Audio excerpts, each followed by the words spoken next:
어둠이 채 가시지 않은 2007년 5월의 어느 새벽, 시계는 4시를 지나고 있었습니다. 인천의 한 주차장에서 발견된 불에 탄 자동차. 그 안엔 40대 여성의 시신이 있었습니다. 인근에서 호프집을 운영하던 최 씨였습니다. 경찰은 수사망을 좁혀갔고 보름 뒤 30대 남성 우 씨는 범행을 자백했습니다. 사건 당일 최 씨에게 바람을 쐬러 가자며 유인했고 흉기로 숨지게 한 뒤 최 씨의 신용카드에서 돈을 빼냈다는 겁니다. 법원은 우 씨에게 무기징역을 선고했고 그렇게 사건은 마무리되는 것 같았습니다. 그런데 9년 뒤 검찰엔 편지 한 통이 도착합니다. 범인이라고 자백했던 우 씨가 이젠 마음의 짐을 내려놓고 싶다고 적은 겁니다. 우 씨가 밝히고 싶었던 진실 무엇이었을까요? 오늘 사건연구소는 호프집 여주인 살인 사건을 짚어봅니다. 자, 이거 기억납니다. 사건 발생 9년 만에 이자가 갑자기 옥중에서 편지를 보냅니다. 무슨 사연이 있었는지는 그거는 잠시 뒤에 알아보기로 하고요. 일단 당시 사건부터 설명을 해주시죠. 네, 범행은 2007년 5월 21일 자정쯤에 벌어졌습니다. 우 씨가 피해자를 찾아가서 먼저 술을 마시자고 한 건데요. 피해자의 차를 타고 시흥의 공터로 이동을 한 뒤 우 씨는 피해자에게 신용카드 비밀번호를 내놓으라 이렇게 얘기를 하면서 흉기를 들이댔습니다. 그렇게 신용카드 비밀번호를 알아냈는데 피해자가 저항을 한다는 이유로 숨지게 했습니다. 우 씨는 호프집 사장의 카드에서 560만 원을 인출했는데 숨진 피해자를 불에 태워서 지문 같은 증거들을 없애려 한 겁니다.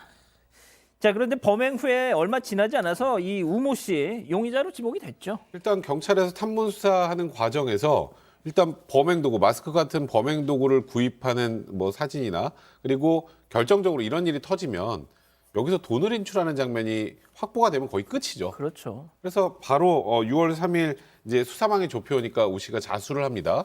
자수를 하니까 당연히 경찰에서는 강도 살인 등의 혐의로 구속을 했고요.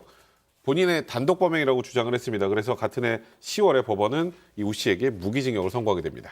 자, 이렇게 우모의 단독 범행으로 끝날 줄 알았던 인천 호프집 여주인 살인 사건.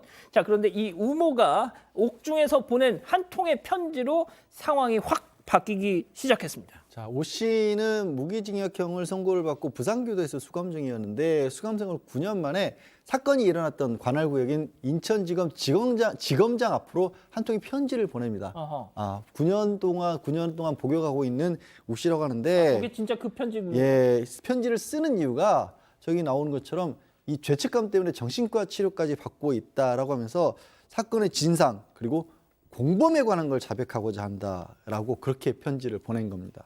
자, 단독 교수님, 범행으로 주장했었는데. 자, 교수님, 그럼 진상은 무엇이고 공범은 또 무엇입니까? 이게 이제 이 우씨 같은 경우는 살인죄로 6년을 복역을 하다가 출소를 하고 난 이후에 통상 이제 교도소 동기가 누구를 소개를 시켜주는데 바로 이제 공범으로 지목이 된 전 씨를 알게 됐다는 거죠. 근데 이 전 씨가 뭐라고 그러냐면 나 알고 있는 그 피해자 어떤 여자가 있는데 이 신용카드 현금 서비스 한도액이 1,300만 원이고 신용카드가 3개나 있어. 이렇게 얘기를 하고 야, 우리 그러면은 우리가 범행을 하자. 이렇게 이제 공모를 했다는 거죠. 그런데 이제 범행을 하는 그 과정에서 피해자가 신용카드 비밀번호를 말하고 난 이후에 강하게 저항을 하니까 바로 이 공범 전 씨가 이 우 씨에게 살해하라. 이렇게 지시를 했다라고 하는 것이 이제 주장입니다.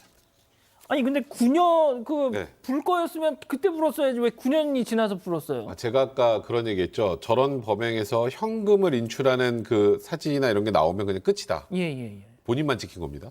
아, 네, 본인만 찍히니까 일단 본인은 처벌을 피하기 어렵잖아요. 예. 그러니까 이 공범 전 씨가 옥바라지를 하겠다 이렇게 약속을 한 겁니다. 그래서 그러면 옥바라지 해준다고 하니까 이제 어차피 본인은 처벌을 피하기 어려우니까 단독 범행이라고 주장을 했던 건데 뭐 말씀드렸던 것처럼 무기징역이 선고돼서 이제 복역을 하고 수감돼 있는 상황에서 공범이 딱 2년 만에 옥바라지를 그만둔 겁니다. 그리고 그 기간 보내준 영치금도 200만 원에 불과했고 그런 상황에서 이거 뭐 옥바라지 해줄 테니 뭐든지 안고 가라고 했는데 본인이 배신당하겠다고 느꼈던 모양이죠. 결국 그 이후에 이걸 폭로하게 된 겁니다.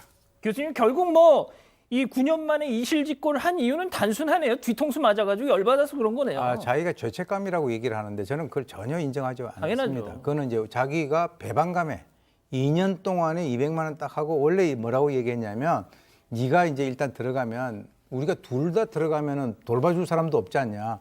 너 들어가고 나는 뒤에서 옥바라지 하겠다라고 했는데 9년 동안 2년하고 7년을 갖다가 아예 얼굴도 안 보이니까 이제 예. 그때부터 부글부글 끓은 거죠.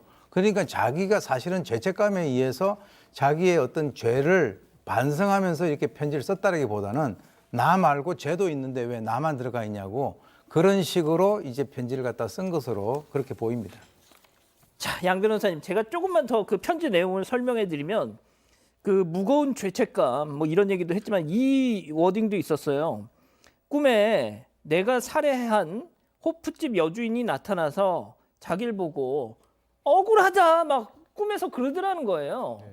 그걸 보고 내가 잠을 설치는 등 고통의 나날을 보냈다. 그래서 이제서 이실직고를 이게 말이 되는 소리입니까 이게? 지금 오 교수님이 잘 말씀해 주신 거에 저도 전적으로 동의를 하고요.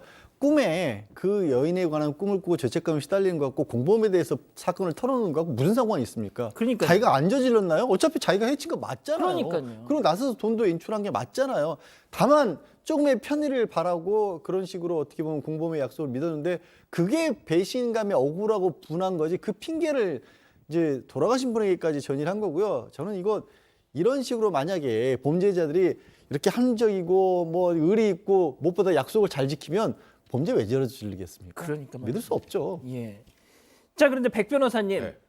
뭐가 됐든 저렇게 그 당시가 아닌 한참 지난 뒤에 이제는 말할 수 있다 하면서 하는 얘기들 어디까지 믿어줘야 됩니까? 근데 이제 검찰 입장에서 생각을 해보면 이렇게 폭로를 해서 본인한테 플러스 될 게 뭐가 있죠? 별로 없습니다. 본인은 그냥 무기수고. 그렇죠. 그러니까 혹시나 하는 마음에 일단 기록을 다 들춰보는데 이제 그때 본인이 현금 인출하는 게 찍히고 본인이 단독 범인 뭐 범행했다고 주장을 하니까 그렇게 기소를 했는데 자세히 보니까 이게 단독 범행으로 보기에 좀 미심쩍은 그런 정황들이 이 기록에 곳곳에 있었다고 합니다. 그래서 검찰이 결국 재수사하기로 결정을 했고요. 이거 신빙성이 있는지 이거 객관적으로 따져보기 위해서 현장 검증 다시 하고 또 이제 공범이라고 지금 지목됐던 이 전 씨에 대해서 통합 심리 분석 같은 폭넓은 보강 수사를 벌였는데 그 과정에서 이 우 씨가 진술했던 공범이 있어요. 이 전 씨가 공범입니다. 라는 내용의 진술에 신빙성이 있음을 파악하게 된 겁니다. 뭐 당연히 이 전모도 혐의를 인정했겠죠. 예, 인정하지 않았어요. 재판에서는 자신은 본명을 저지르지 않았다라고 부인했고요. 전 씨는 이렇게 얘기해요. 갑자기 우 씨가 찾아와가지고 나한테 현금 150만 원을 주더라. 그거 말고는 없다. 그리고 우 씨 지금 안 그래도 지금 자기가 우울하고 힘들어서 약물 치료 받는다고 하지 않느냐 말을 믿을 수 없다라고 주장을 했지만 아니죠. 재판부에서는 이미 검찰에서 객관적으로 여러 가지를 검증을 했지 않습니까? 그래서 이 부인하는 걸 받아들이지 않았습니다. 자, 맨 처음에 잡혔던 우모는 무기징역. 나중에 지금 그 전모가 드러난 이 전모 법원 판단은 어떻게 나왔습니까? 네, 일단 동일하게 무기징역이 선고가 됐습니다. 조금 전에 말씀하셨던 것처럼 나는 안 그랬다라고 범행을 계속 부인하고 있고 이제 그 과정에서 뭔가 피해자에게 사죄하는 태도나 범행을 자백하고 인정하는 태도가 보였으면 모르겠지만 명확하게 공범이 맞고 사실상 주범에 가까운데 계속 부인하는 것이 양형에 좀 안 좋게 작용이 된 것 같고요. 다만 이 강도살인죄 말고 추가 범행이 더 있습니다. 뭐 특수절도나 여신전문금융법 위반 같은 경우 다른 죄명도 더 있는데 이 죄들은 공소시효가 완료가 돼서 그러니까 사형 또는 무기 뭐 10년 이상 사형이나 무기만 선고할 수 있는 강도살인죄만 남았다고 하더라도 이게 혐의가 인정되면 충분히 무기징역이 선고될 수 있는 사안이었는데 결국 그 우모 씨뿐만 아니라 이 전 씨에게도 법원은 무기징역을 선고했습니다. 자, 교수님 다시 좀 저는 처음으로 돌아가서 이 맨 처음 잡힌 이 편지를 나중에 이실직고를 한 이 우모 이자가 말이죠.